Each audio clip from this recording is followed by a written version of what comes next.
Shalom, puji Tuhan. Kita rasakan hadirat Allah begitu kuat. Ada waktu berdoa, memuji, menyembah. Saya percaya Tuhan berikan kekuatan dan penghiburan buat saudara-saudara yang mengalami kehilangan beberapa hari belakangan ini. Saudara, Tuhan juga memberikan saudara kekuatan yang baru. Untuk saudara yang letih lesu dan berputus asa, saya percaya saya mau khotbah tentang satu kabar baik yang Tuhan mau. Apa kita mengerti akan firman ini? Judul khotbah saya hari ini adalah milikilah 3 jenis. Milikilah 3 jenis pergaulan, saudaraku. Ya, saya ambil natsnya dari Yesaya 30 ayat 1 sampai 3. Di sini tentang kegagalan dan kejatuhan daripada orang Israel sebenarnya, saudara. Saya bahas tentang 3 jenis penyebab kejatuhan dan kegagalan daripada bangsa Israel, saudaraku.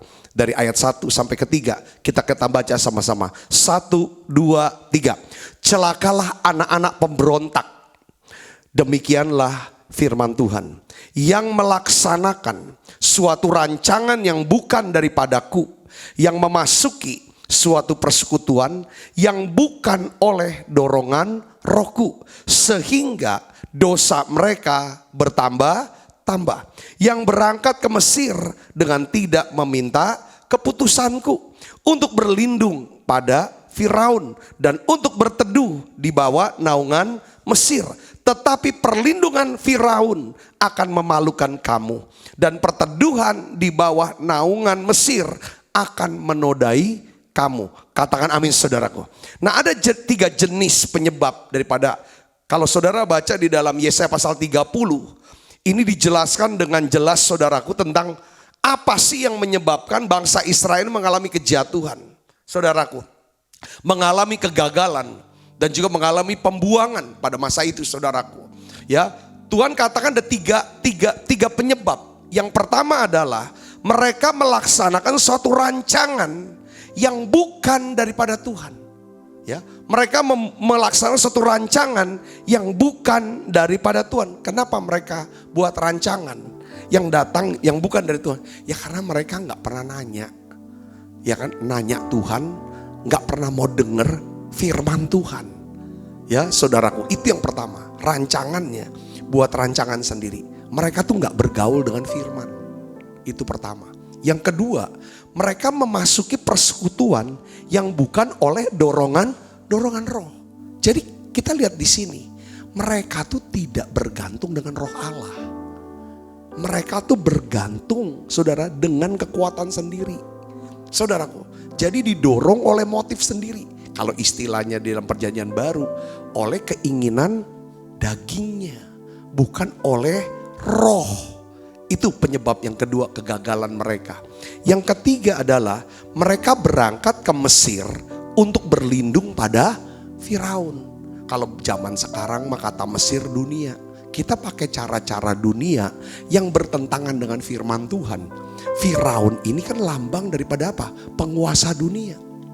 Ya, saudara Kristus. Jadi 3 penyebab kegagalan bangsa Israel.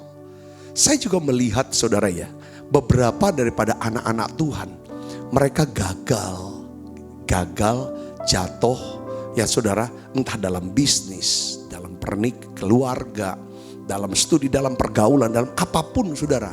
Itu nggak bisa lepas dari tiga unsur ini sebenarnya. 3 unsur ini, saudara. Pertama adalah mereka tuh melaksanakan satu rancangan yang bukan Tuhan. Makanya, saudara, kata sukses buat orang Kristen adalah kita ngerti kehendak Allah, sehingga kita bisa melakukan kehendak Allah, mendapatkan apa yang menjadi kehendak Allah buat kita, menjadi apa yang dikehendaki Tuhan. Itu kata sukses buat orang Kristen yang ngerti, katakan amin. Jadi kita punya perannya memang yang Tuhan kehendaki untuk kita bisa lakukan. Nah, mereka ini banyak yang kita rancangan maunya kita. Kita ngerancang sendiri dengan ukuran apa, saudara? Itu tiga roh dunia ini. Ya, saudaraku, apa? Ketamakan, keinginan mata, ya kan? Keinginan daging, nafsu aja, ya kan? Yang ketiga, apa, saudara? Keangkuhan hidup, mau sombong untuk segala macam. Ini yang menyebabkan kegagalan, saudaraku. Tetapi Allah menyatakan kasih dan kemurahannya. Allah memberikan janji pemulihan bagi orang Israel dan juga mau memberikan janjinya buat saudara. Katakan amin. Katakan amin. Ya, saudara, di dalam pasal yang sama, saudara, ketika mereka mengalami kegagalan, Tuhan tuh menyatakan, saudaraku, tentang kasihnya, tentang kemurahannya. Di ayat berapa? Ayat 18.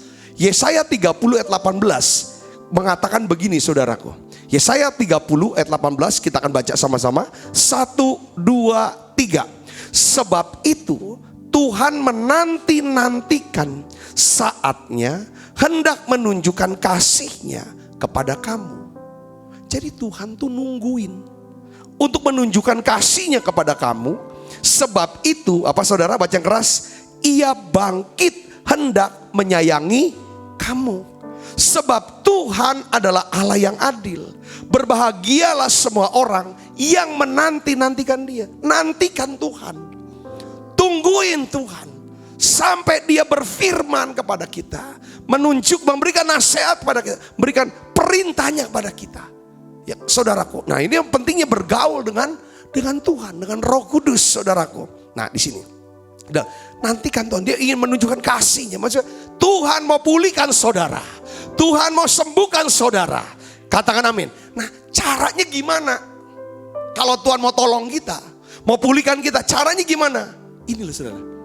Yesaya 48 ayat 3 jelaskan begini. Firman Tuhan. Hal-hal yang terjadi di masa lalu telah kuberitahukan dari sejak dahulu. Aku telah mengucapkannya.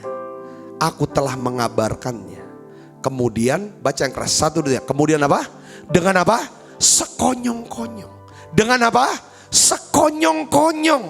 Aku melaksanakannya juga. Dan semuanya itu sudah menjadi kenyataan. Jadi gini saudara. Pada saat perkenan Tuhan turun atas hidup kita. Pada saat Tuhan mau tolong kita, saudaraku. Pada saat Tuhan mau memulihkan kita. Pada saat Tuhan mau melakukan mujizatnya kepada kita. Apa yang telah lama kita nantikan. Apa yang telah lama kita nantikan. Itu datangnya apa? Sekonyong-konyong. Datangnya kapan? Sekonyong-konyong. Tuhan bisa saja menjawab doa kita dengan apa? Sekonyong-konyong. Saudaraku, Dia bisa menyelesaikan problem dan kesulitan hidup kita dengan apa? Sekonyong-konyong. Sebab Tuhan bekerja di balik layar, sekalipun kita tidak melihatnya. Nah, pemazmur dia menjelaskan, saudaraku, di dalam Mazmur 126 ayat 1 dia katakan begini.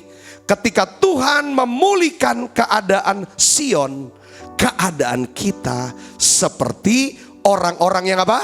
Bermimpi. Kayak mimpi saja. Karena datangnya apa? Sekonyong-konyong. Gak nyangka, gak terduga. Itulah Tuhan. Makanya itulah kenapa kok Tuhan suruh. Ya, Tuhan Yesus menyuruh dalam Lukas 18 ayat 1. Ya saudara, supaya kita harus berdoa dengan tidak cemu-cemu. Saudara, saya harus berdoa dengan tidak cemu-cemu. Mengapa Tuhan Yesus memberi nasihat agar kita selalu berdoa dengan tidak cemu-cemu? Karena kita perlu memelihara apa? Iman kita kepada Tuhan. Karena Tuhan bisa menggenapi janji firman-Nya hanya apabila kita masih memiliki iman kepada Dia. Dia tegaskan saudara dalam ayat yang ke-8. Lukas 18 ayat 8 katakan begini. Baca yuk sama-sama yang keras. 1, 2, 3. Aku berkata kepadamu, Ia akan segera membenarkan. Maksudnya berpihak kepada mereka. Kalau Tuhan berpihak sama saudara, sesulit apapun masalah saudara, bagi Tuhan itu mudah. Katakan amin saudaraku. Yang sekalipun nampaknya mustahil, kalau Tuhan udah berpihak sama kita, maka tidak mustahil. Katakan amin. Nah, ini harus ditanamkan di dalam roh kita, saudaraku. Ya, akan tetapi jika Anak Manusia itu datang, saudara, di sini katakan Lukas 18 ayat 8 katakan apa? Jika Anak Manusia itu datang, adakah Ia mendapati iman di bumi? Kalau anak manusia datang, datangnya apa? Tiba-tiba. Sekonyong-konyong. Makanya diperlukan kita ini harus punya apa? Iman. Tetap jaga iman. Saudara, beberapa hari yang lalu saya lihat di Instagram salah satu daripada temen. Itu satu video, saudaraku. Video yang menjelaskan tentang bagaimana, tentang dimana pada waktu masa corona ini, saudara, jadi tidak ada ibadah di gereja, jadi ibadahnya online. Jadi pada waktu bulan pertama mereka tuh buka daripada laptopnya, ikut ibadah, catat, nyatet, saudara, ikut nyanyi, nyatet. Ibadah kedua ya lihat, tapi udah gak nyatet lagi, saudara, masih nyanyi tapi gak nyatet. Bulan ketiga, saudaraku Yesus Kristus, yaitu apa, saudara? Dia buka, saudara, laptopnya, tapi sudah tidak nyanyi, sudah tidak lagi nyatet. Pas masuk bulan keempat, saudara, dia tuh buka sebentar, tutup, gak ikut ibadah lagi. Lalu setelah itu, saudara, masuk bulan kelima, tiba-tiba dia lihat, saudaraku, terjadi rapture, terjadi pengangkatan. Dia kaget. Kenapa, saudaraku? Nah ini dia, kedatangan Tuhan. Anak manusia itu datangnya tuh sekonyong-konyong. Makanya tadi kan saya bilang, kalau Tuhan mau tolong kita, Tuhan mau tolong kita, dia tolong. Kadang-kadang tuh waktu Tuhan tuh datangnya apa? Sekonyong-konyong. Kadang-kadang, saudaraku, kalau kita nggak siap, itu cuma lewat. Tapi kalau kita siap dengan punya iman, maka kita dilawat, bukan dilewat. Bukan dilewati, tapi dilawat. Katakan amin, saudara. Ini pentingnya. Kadang-kadang saya juga jujur, saudaraku ya. Saya ini hamba Tuhan, saya ini gembala. Ya, untuk Gereja Bethel Indonesia, Musi Palem Indah yang ada di Palembang, dan beberapa cabang-cabang yang ada di Sumatera Selatan dan di Pulau Bangka. Itu yang selama ini saya layani. Tapi sekarang oleh anugerah Tuhan, lewat COVID, saudara jadi jemaat saya. Saya GBI MPI cabang YouTube jadinya. Biasanya kan GBI MPI cabang apa, Lahat, cabang Muara Enim, cabang Lubuk Linggau, cabang Pangkal Pinang, GBI MPI gitu kan. Sekarang ada tambahan lagi GBI MPI cabang YouTube gitu kan. Ya kan, udah. Jadi maksud saya gini, selama ini GBI MPI jemaat-jemaat yang tiap minggu ibadah, ketemu dan lain sebagainya. Sekarang nih udah masuk bulan kelima, kita gak ibadah, kita juga gak ketemu. Jujur di hati saya tuh semacam ada apa ya, kekhawatiran iya, kesedihan iya, kangen iya.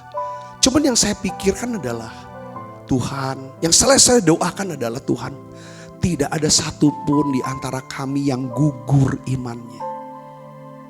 Tidak ada satupun yang gugur imannya. Karena Tuhan tuh gak bisa buat apa-apa. Kalau Tuhan datang, Tuhan mau tolong, mereka gak ada iman. Kami gak punya iman. Karena tanpa iman tidak mungkin orang berkenan pada Allah. Saudaraku yang kasih Kristus. Jadi ini yang jadi doa saya. Tapi saya puji Tuhan, saya mendengar berita bahwa justru kesaksian-saksian, justru di masa pandemi ini mereka bersaksi, saya tuh jadi ibadahnya bukan seminggu sekali, bukan seminggu 2 kali, bukan seminggu 3 kali, tapi saya ibadahnya hampir tiap hari dengar khotbah Pak Sabta. Ini jadi satu yang, waduh, puji Tuhan.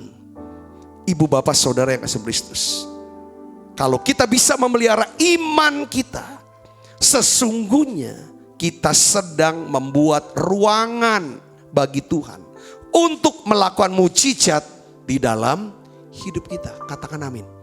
Kalau kita bisa pelihara iman kita, pelihara iman kita, ya kita doa. Gak bisa doa hari ini langsung dijawab apa.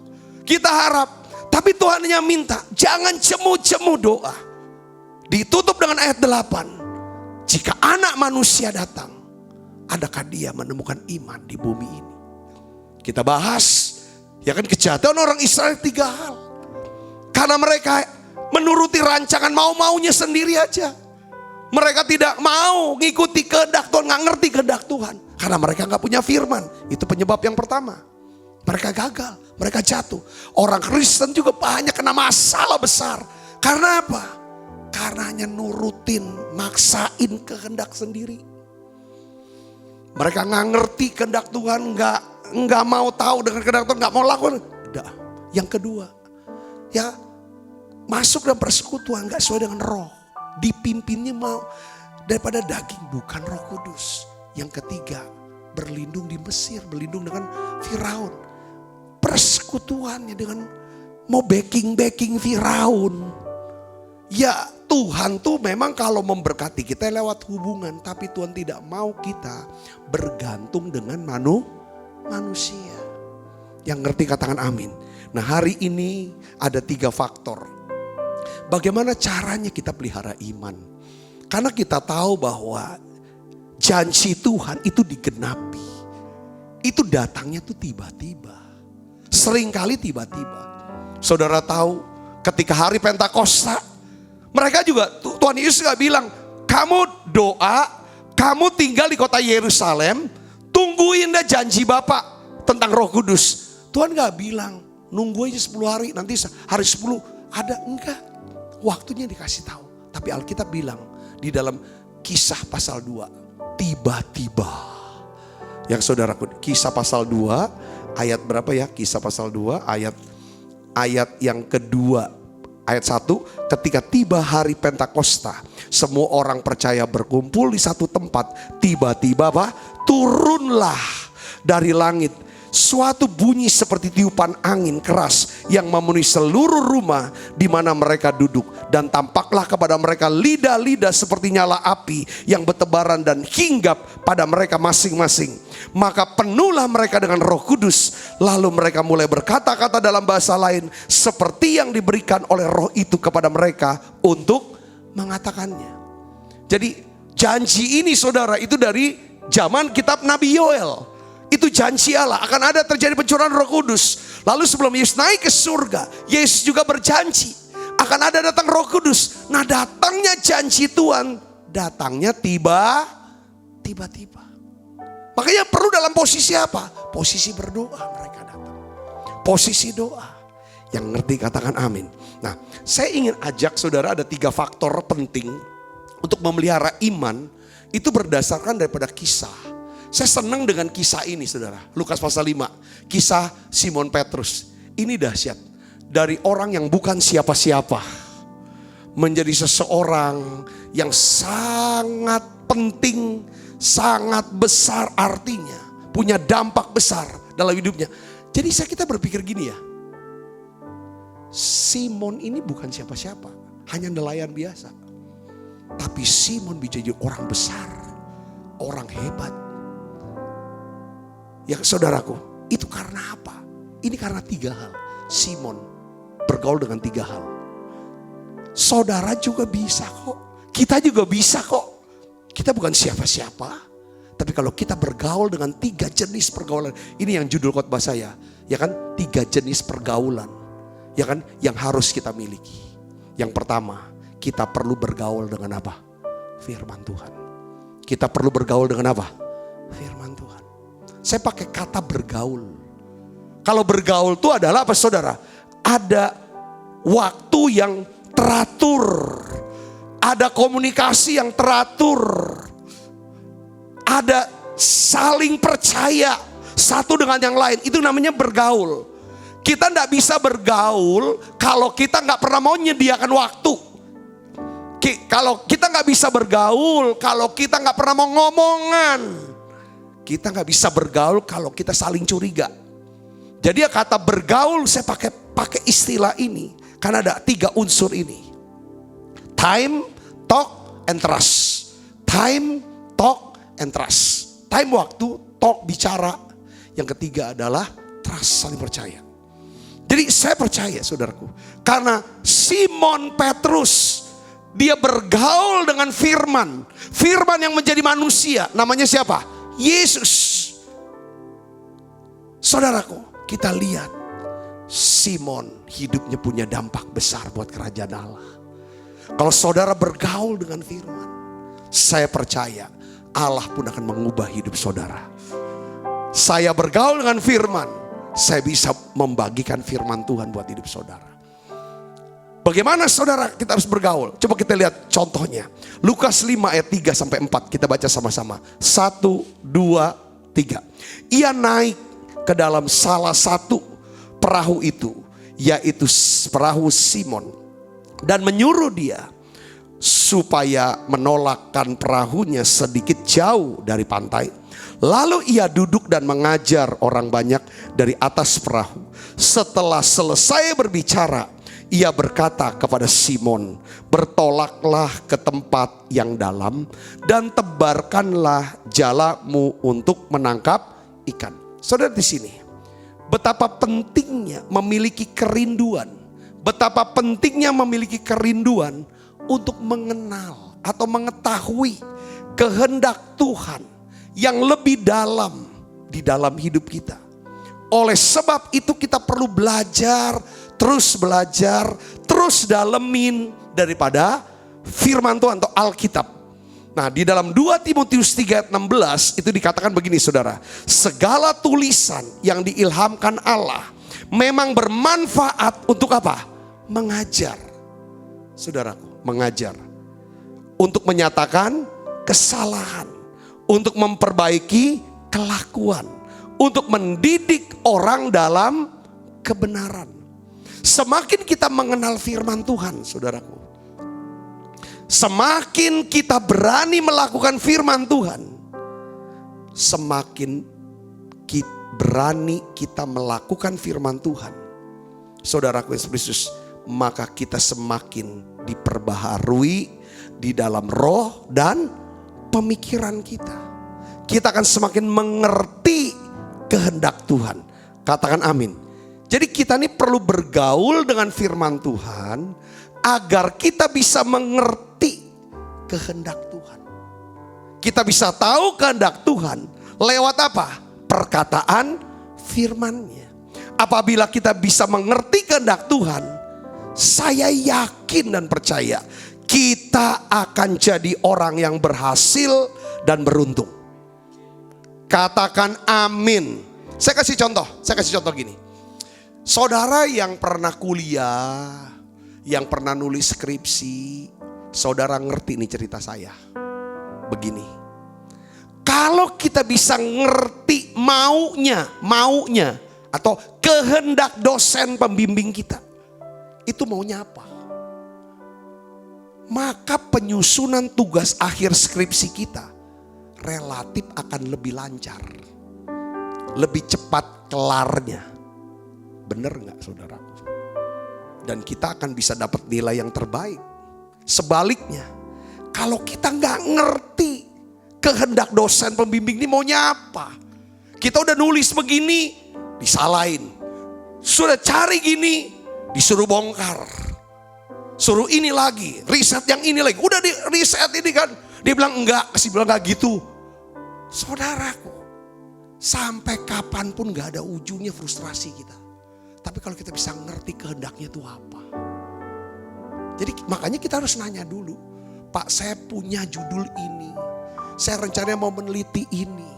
Kira-kira Pak, ininya bimbingannya tuh gimana? Maunya Bapak tuh apa untuk gini-gini? Wah, kalau dia buka semua, aku maunya gini. Bab 1 kamu begini, bab 2 gini.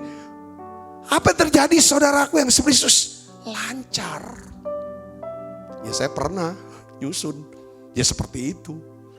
Dampaknya ya cepet. Ya, karena dapat anugerah, selalu doa Tuhan pertemukan saya dengan orang-orang yang murah hati. Dapat dosen pembimbing yang murah hati. Waktu di UI saya tes. Wah, lancar semua. Ya kan maunya gini, saya maunya gini nih. Oke, set, ya sudah, langsung saudaraku.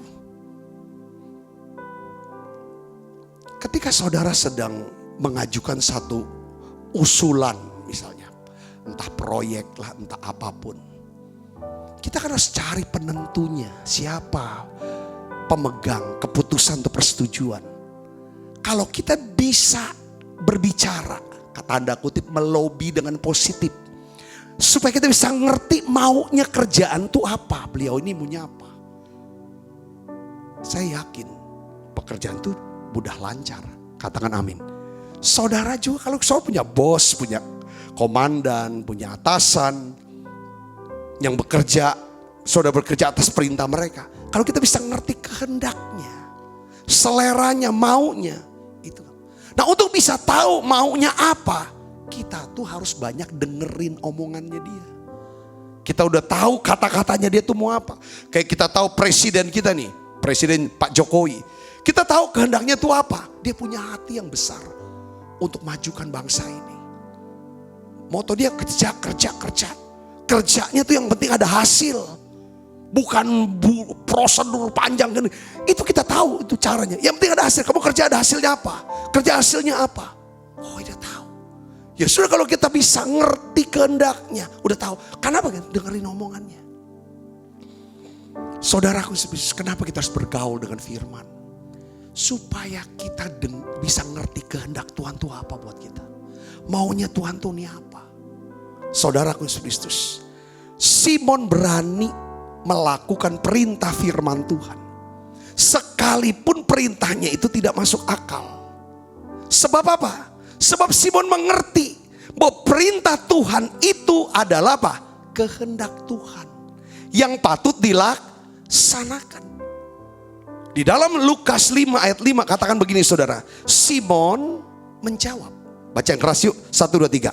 Guru, telah sepanjang malam kami bekerja keras. Kami tidak menangkap apa-apa.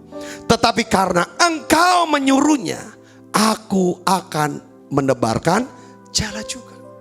Maunya Tuhan, kehendak Tuhan adalah apa? Kau tebar jala. Ikutin aja maunya Tuhan, kehendak Tuhan. Kalau saudara dagang atau memproduksi satu barang berdasarkan kebutuhan dan keinginan pasar, pasti dagangan saudara lancar dan laku dan lancar. Katakan amin saudara. Tapi saudara memproduksi barang yang mereka tidak inginkan, mereka tidak butuhkan, saudara itu ya kecuali saudara bisa mengubah pikiran mereka, menyadarkan mereka ini mereka butuh. Contoh saudara, contohnya gini. Ada seorang sales diperintah, kau pergilah ke satu daerah ini, jualah sepatu ini. Si sales bilang, bos tahu diri sedikit bos. Kalau nyuruh tuh jangan sembarangan nyuruh. Daerah itu tidak ada satupun yang pakai sepatu. Masa aku disuruh jualan sepatu sana? Bos bilang, kau jual. Ya kan? Enggak bos, aku enggak mau. Ya sudah, panggil satu lagi. Kau jual sepatu itu. Ya kan? Mau. Dia jalanin. Saudara dia pergi. Dan rupanya saudara, dia didik orang-orang pentingnya pakai sepatu. Ya kan, betapa perlunya sepatu. Sampai muncul keinginan bahwa ingin punya sepatu. Dan akhirnya jadi kebutuhan. Dampaknya apa? Sales yang kedua ini bisa jualan sepatu di tempat itu dengan omset yang paling banyak. Saudaraku, kadang-kadang perintah Tuhan tuh kita gak ngerti. Kenapa kita harus jualan sepatu di tempat orang gak pakai sepatu? Ini kebalik. Tuhan tuh perintah Simon, saudara, untuk nebar tangkap ikan di tempat dimana semalam-malaman dia sudah kerja. Tidak dapat ikan, tempatnya sama. Gak dapat ikan. Tapi Tuhan bilang, kau tebarkan. Apa yang terjadi? Dia bilang begini, semalaman aku udah kerja loh guru. Aku udah dapat, tapi karena engkau yang menyuruh. Karena engkau yang nyuruh, aku akan menebar juga. Jadi kunci terobosan adalah ketaatan, melakukan firman Tuhan. Kunci terobosan. Saudara mengalami terobosan, katakan amin saudara. Ya, sekalipun Simon telah melakukan sebelumnya, ia tidak dapat ikan seekor pun. Tetapi Simon percaya dan setuju dengan Tuhan Yesus bahwa ia akan mendapatkan ikan apabila ia tebarkan jalannya. Jadi saya nangkapnya gini saudaraku. Iman itu ya, iman itu kan percaya dan setuju dengan firman Tuhan.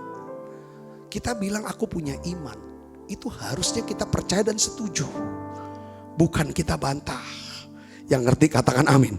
Nah saudara, apa yang terjadi hasilnya ketika Simon percaya dan setuju? Ayat yang ke-6 di sini katakan, dan setelah mereka melakukannya, mereka menangkap sejumlah besar ikan sehingga jala mereka mulai koyak. Ini tuh sama saudara kasusnya, kejadiannya di tempat yang sama. Saudaraku, ya kan, sebelumnya tidak ada ikan. Setelah dia mengalami perjumpaan dengan Yesus, dia mendapatkan perintah dari Yesus, perintah firman. Saudara, apa yang terjadi? Dia cari ikan, tempat itu berubah jadi tempat yang banyak ikannya. Ini sama saudara, kisahnya seperti kisah Ishak di Kejadian pasal 26. Itu kan masa kekeringan, masa kelaparan besar. Saya percaya Ishak sudah menabur di tanah itu dan tidak ada hasil karena memang musim kering. Makanya dia berencana untuk pergi ke Mesir. Lalu Tuhan mencegah Ishak, "Ishak, jangan pergi ke Mesir. Kau tetaplah di tempat ini. Tetap tinggal di Gerar. Tetap tinggal di tanah Kanaan. Aku akan memberkati engkau sebagaimana aku berjanji pada Abraham, ya kan, ayahmu, bahwa aku memberikan tanah ini. Aku akan berkati engkau dengan anak cucu yang sangat banyak." Lalu Alkitab bilang di dalam Kejadian 26, saudara, ayat yang ke-5, tinggallah Ishak di Gerar. Lalu Alkitab lanjutkan lagi dengan kata-kata, pada tahun itu Ishak menabur. Saya percaya Ishak itu menabur di tanah milik dia, yang sebelumnya adalah tanah itu tidak menghasilkan. Tetapi setelah Tuhan perintah, setelah dia dapat perintah Tuhan, dapat firman Tuhan, dia bergaul dengan firman Tuhan, apa yang terjadi? Tanah tempat dia menabur berubah dari tanah tandus menjadi tanah yang subur. Alkitab katakan dia dapat hasil 100 kali lipat pada tahun itu juga. Dan Ishak menjadi sangat kaya. Saudara, sini hal yang luar biasa. Sering kali kita bilang, "Sepi Pak, aku udah kerja, kau rusak." Oh, udah, Bapak gak percaya. Kadang Tuhan bilang, lakukan lagi, coba lagi. Enggak, aku gak mau. Habis saudara. Sepanjang saudara bergaul firman, karena ada firman menyuruh kita melakukan sekali lagi apa yang sudah gagal kita lakukan. Katakan amin. Kayak janda seorang nabi, suaminya mati ninggalin utang. Saudara tahu gak solusinya apa? Solusi yang diberikan oleh Nabi Elisa, firman Tuhan, suruh apa? Suruh minjem. Pergilah, pinjamlah bejana-bejana kosong kepada para tetanggamu, dan jumlahnya jangan sedikit, tapi banyak. Ini bicara tentang apa yang kita takutkan. Ayo kita mulai hadapi ketakutan itu. Seringkali ketakutan, gagal lagi aku nih, jatuh lagi. Tuhan bilang, ayo buat lagi, lakukan lagi. Kadang-kadang kita ini kapokan ya. Kita sudah baik, kasih kepercayaan satu orang ini, tiba-tiba dia mengkhianati. Lalu kita bilang kapok, udah gak mau percaya orang lagi. Nggak bisa. Kalau saudara mau ngalami terobosan, kalau Tuhan bilang percayakan lagi. Kerja rugi, aku gak mau kerja lagi, yang berdagang lagi. Tuhan bilang lakukan lagi. Katakan amin. Ya kan, aku bantu orang. Bukan dibalas kebaikan, yang balas malah jadi kejahatan. Aku gak mau bantu orang. Ini enggak. Saudaraku, saudara dapat poinnya enggak di sini? Katakan amin. Katakan amin. Ya. Lukas 18 ayat 8 katakan begini saudara. Aku berkata kepadamu, ia akan segera membenarkan mereka. Akan tetapi jika anak manusia itu datang, adakah ia mendapati iman di bumi? Apabila kita suka bergaul dengan firman Tuhan, sesungguhnya kita sedang memelihara iman kita kepada Tuhan. Apabila kita memelihara iman kita, kita sedang menyediakan ruangan bagi Tuhan untuk melakukan mukjizatnya bagi kita. Katakan amin. Katakan amin. Jujur saudara, ya bukan karena saya ini seorang pendeta atau hamba Tuhan. Saya tuh suka, saudaraku, memang suka baca Alkitab. Kalau baca sampai saya tuh, ya saya buka nih, saya investasikan dengan beli, saudaraku, itu buku-buku komentari. Harganya mahal-mahal, memang e-book saya taruhnya di sini nih, di iPad nih. Waduh, itu udah bilangnya bukan jutaan lagi ya. Itu ada puluhan juta, banyak. Saya mau tahu ayat ini tuh menurut ini tuh apa penjelasannya. Ayat ini saya mau lihat dari sudut panjang. Sebenarnya saya ini nggak pinter-pinter banget, cuman hobi baca dan mau belajar aja. Dan dikasih tahu sama banyak orang ahli-ahli Alkitab. Lama-lama karena saya bergaul firman, saya bergaul dengan ahli Alkitab. Kalau saya nggak kenal dia nggak kenal saya, tapi saya kenal dengan pengajarannya dia. Akhirnya saya bisa tahu. Bergaul dengan firman, belajar terus. Saudaraku, saya percaya ya kita baca ini cukup, kita baca. Saudara dengar pengajaran lewat menara doa, catat lagi. Saudara baca buku-buku rohani, catat lagi. Kalau bisa ada komentari Alkitab, kan banyak ada komentarinya, kita bisa beli. Saudaraku, di e-book itu banyak, baca lagi. Saya yakin semakin dalam kita ngerti firman, semakin dalam kita ngerti kehendak Tuhan. Makin dalam kita ngerti kehendak Tuhan, makin tenang hidup kita. Makin tenang hidup saudara. Yang percaya katakan amin. Kalau kita bisa bergaul dengan firman Tuhan, kita sedang pelihara iman. Kok kita sering dengar ngomongan sahabat kita yang penuh kasih. Ya saudara, yang bisa ngomong, bisa memelihara. Terus kita bisa bicara, kita terus bergaul sama dia. Saudara, lama-lama muncul kan keyakinan. Aku bisa percayalah dia. Memang bisa dipercaya. Itulah Tuhan. Yang kedua, pertama kita perlu bergaul dengan firman Tuhan. Yang kedua kita perlu bergaul dengan apa? Roh Kudus. Kita perlu bergaul dengan Roh Kudus. Saudara, ini penting. Saudara dan saya perlu bergaul dengan Roh Kudus. Maksudnya itu gimana? Coba kita buka dulu Alkitab kita.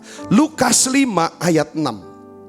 Dan setelah mereka melakukannya, mereka menangkap sejumlah besar ikan, sehingga jala mereka mulai koyak.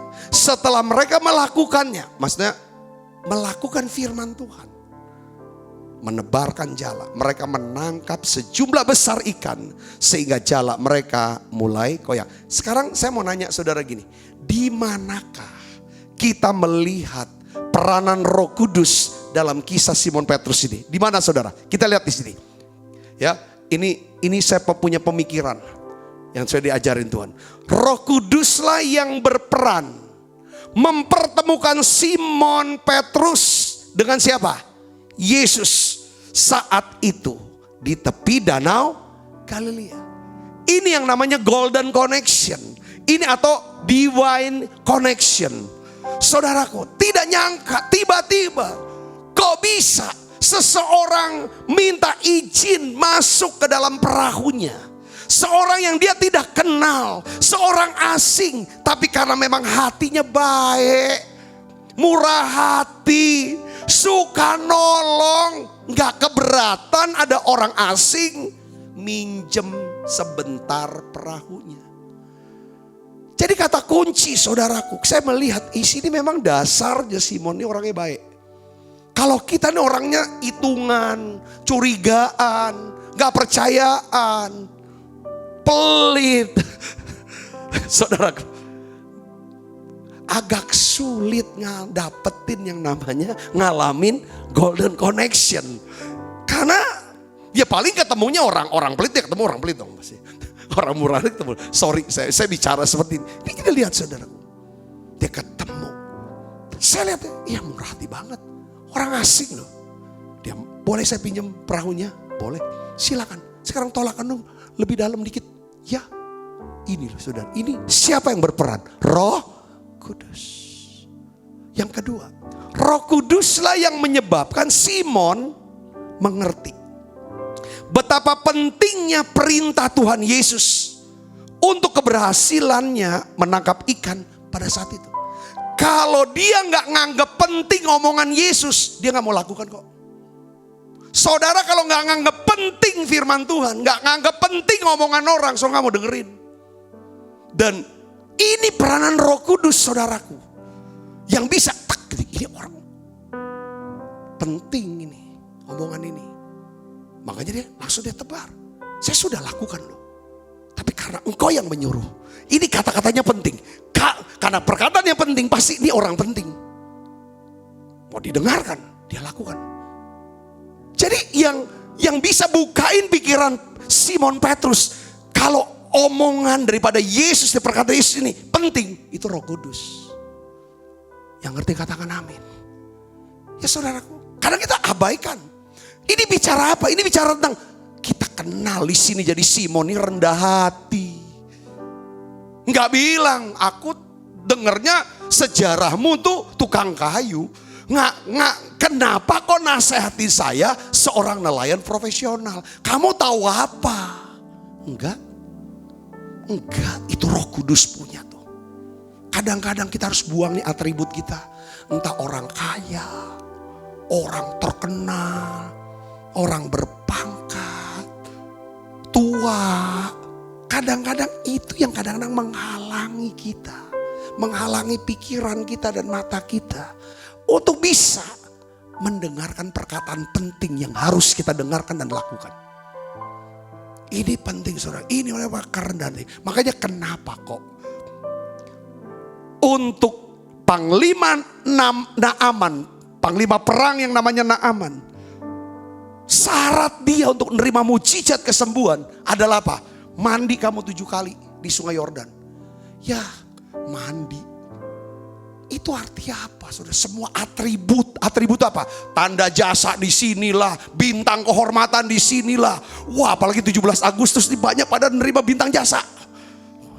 Saudaraku, waduh, semua jadi rame kemarin ya kan beritanya. Ada orang dapat bintang jasa, nggak nyangka itu berkat tak terduga saudara itu namanya. Ya kan, ini segala macam. Sekarang apa? Itu semua atribut pangkat lah, bintang jasa segala macam. Buka, mandi, orang mandi kan masa mau pakai baju perang. Itulah caranya. Untuk apa? Kerendahan hati. Roh Kudus yang bisa bikin kita ini rendah hati. Ini peranannya. Yang ketiga kita lihat, apalagi saudara, Roh Kuduslah yang menyebabkan apa? Ikan-ikan itu berkumpul di sekitar perahu Simon Petrus di danau Tiberias.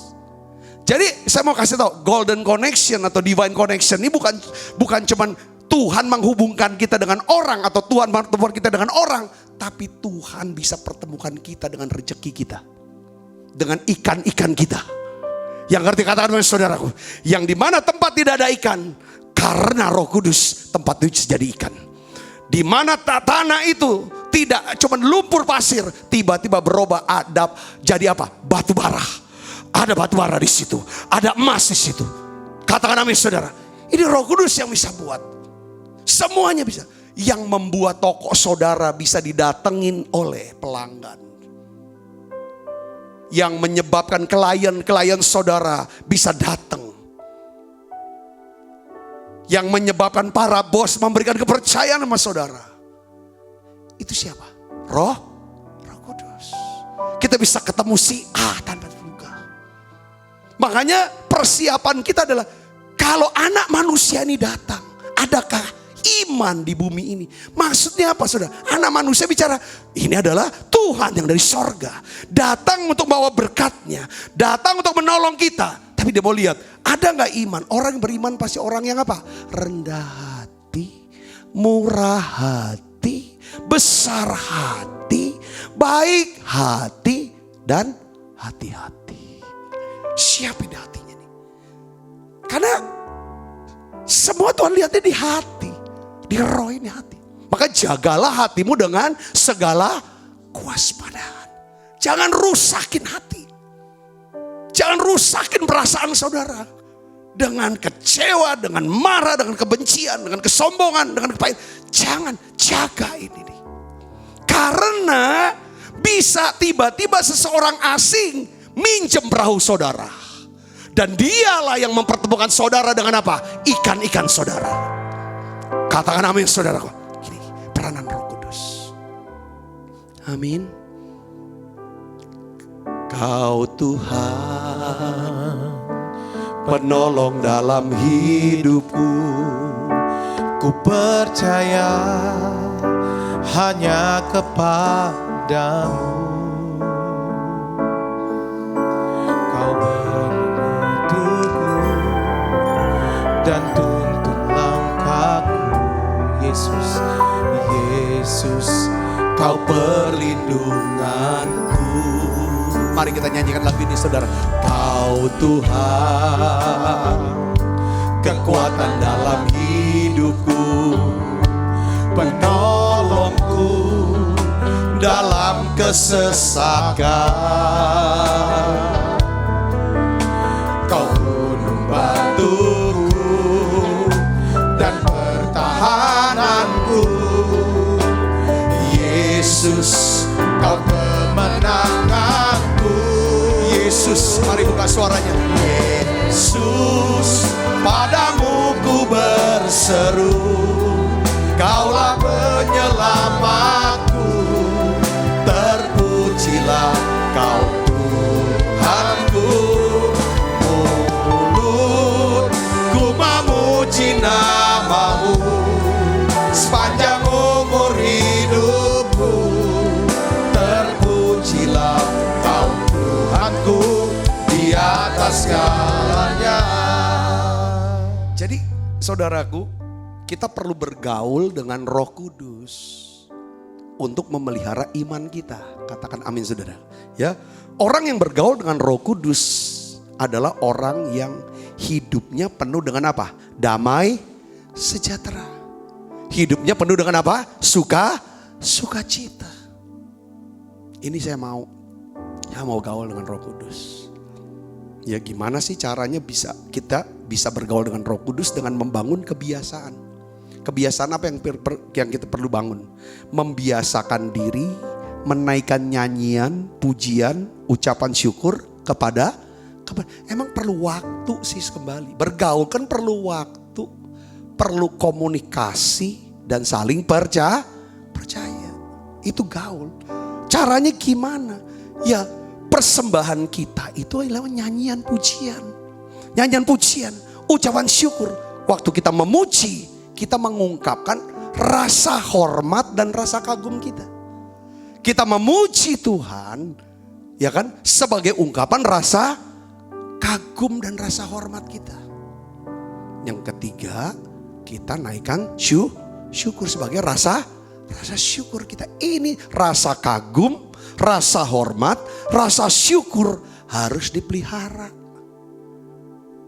Maka disitulah Roh Kudus senang. Yang kedua, kita perlu memperhatikan perkataan apa yang boleh masuk ke dalam pikiran dan hati kita. Perkataan-perkataan mana harus dipilah. Bukan cuma kita bisa memilih yang mana daging, yang mana tulang, yang mana duri. Waktu kita makan ikan, kan kita pilih mana dagingnya ikan, mana tulang ikan. Gitu juga dengan perkataan.